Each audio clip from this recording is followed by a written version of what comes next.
vous êtes sur RTL. 8h42. RTL Matin, Vincent Parisot. On accueille donc Martial You, puisque c'est l'angle écho. Martial, on en a beaucoup parlé hier. Denis Muilenburg, le PDG de Boeing, a donc jeté l'éponge après ce qui est la pire année de l'histoire du constructeur aéronautique. Faut dire que ce départ était devenu inéluctable. Ah oui, d'ailleurs c'est assez terrible quand vous avez passé une année comme celle-ci d'être limogé et de voir que la bourse bondit de 3,6% au moment de l'annonce. Mais c'est vrai bon que pour l'ego, non, ça, oui. c'est pas bon pour l'ego, c'est dur à vivre aussi. Mais c'est vrai que Muilenburg ne pouvait plus rester. Il y a une semaine, on apprenait que Boeing suspendait la production du 737 MAX. Un tiers de ses bénéfices en 2018, près de 800 appareils cloués au sol, des pénalités à verser aux compagnies qui l'avaient acheté et puis surtout 346 morts dans 2 crashs dont on n'a pas encore toutes les explications. Du coup, j'imagine que c'est une bonne affaire pour Airbus. Pas si simple. C'est vrai que le monde des constructeurs d'avions se divise encore en deux aujourd'hui, malgré la montée en puissance progressive des Chinois. Si Boeing est au sol, ça devrait profiter à Airbus. L'avionneur européen va d'ailleurs prendre le large avec 60% de part de marché dans les prochains mois.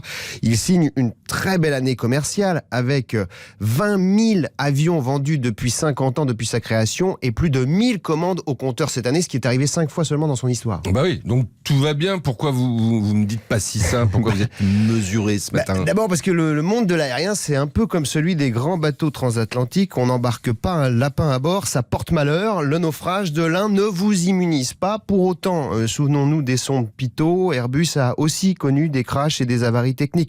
Quand vous avez 2 acteurs qui dominent le marché, une avarie technique qui cause des accidents mortels et qui oblige à laisser les avions au sol, cela crée un doute, un attentisme, une suspicion qui peut limiter le nombre global de commandes. Oui, d'autant que le carnet de commandes d'Airbus, c'est vrai, vous l'avez dit, est déjà bien rempli. Oui, alors l'aéronautique, c'est un marché en tension, comme les chantiers navals d'ailleurs. Aujourd'hui, les commandes signées par Airbus seront livrées en 2024. Difficile de produire plus vite et difficile pour des compagnies qui n'achètent pas un 737 de se rabattre au dernier moment sur un A320.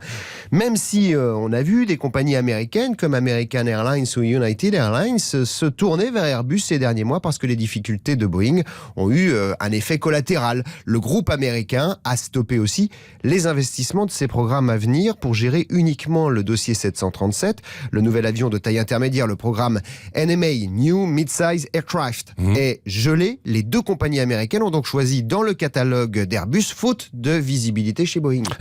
J'imagine qu'il y a aussi des conséquences chez les équipementiers aéronautiques de Boeing. Et là, contrairement à ce qu'on peut penser, il y a des Français, il y a des groupes français. Absolument, et c'est en ce sens qu'à moyen terme, si vous voulez, les difficultés de Boeing ne sont pas forcément une bonne nouvelle pour Airbus ou pour l'aéronautique française, parce qu'on va affaiblir aussi un savoir-faire en France. On voit toujours le duel Airbus-Boeing comme un duel États-Unis-Europe, mais sur le programme 737 MAX, vous avez des centaines d'entreprises tricolores. On les appelle la Boeing French Team. Sur le 737, le moteur est made in France, il est signé Safran, avec des pièces qui proviennent aussi de chez l'Auvergnat, Aubert et Duval. Ça sonne pas très Seattle, ça quand même, Aubert et Duval. Les sièges sont signés Zodiac, les pneus sont des Michelin, les pièces en plastique thermoformées et composites sont fabriquées par Saint-Gobain, les capteurs, le système de surveillance, les stores du cockpit, les balises de détresse, tout ça vient de chez nous. Boeing fait travailler de façon directe et indirecte 30 000 personnes en France. Et quand même, face aux difficultés de Boeing, on peut dire qu'Airbus devient la référence. Ah oui, ça c'est vrai, c'est la valeur refuge et c'est vrai que ça risque de durer quelques temps encore. La gamme A320 B737, c'est 70% des ventes d'avions. Donc évidemment, si on manque de 737, on peut imaginer qu'on va se rabattre sur des 320. Les difficultés actuelles de Boeing, ce sont les problèmes de demain aussi pour Boeing. Parce qu'aujourd'hui, le groupe de Seattle est obligé de stopper des programmes d'avenir, de réduire un peu ses investissements. Les banquiers américains ont établi que le dossier 737 coûtait 2 milliards par mois au groupe depuis mars dernier. C'est colossal. Et puis c'est symboliquement aussi un camouflet pour l'Amérique Great Again de Donald Trump. Il avait augmenté les droits de douane de 10% sur les avions pour protéger son industrie. Christian Scherer, le directeur commercial d'Airbus, avait eu cette expression. D'ailleurs, on retrouve encore les empreintes digitales de Boeing sur cette décision de Donald Trump. Eh bien, aujourd'hui, les compagnies aériennes américaines l'invitent sans doute, le président américain, à regarder avec bienveillance du côté de l'usine d'assemblage de Mobile en Alabama, l'usine Airbus. Donc voilà, attention, le malheur des uns ne fait pas forcément le bonheur des autres. Pas toujours. Non. Pas toujours. Merci beaucoup, Martial.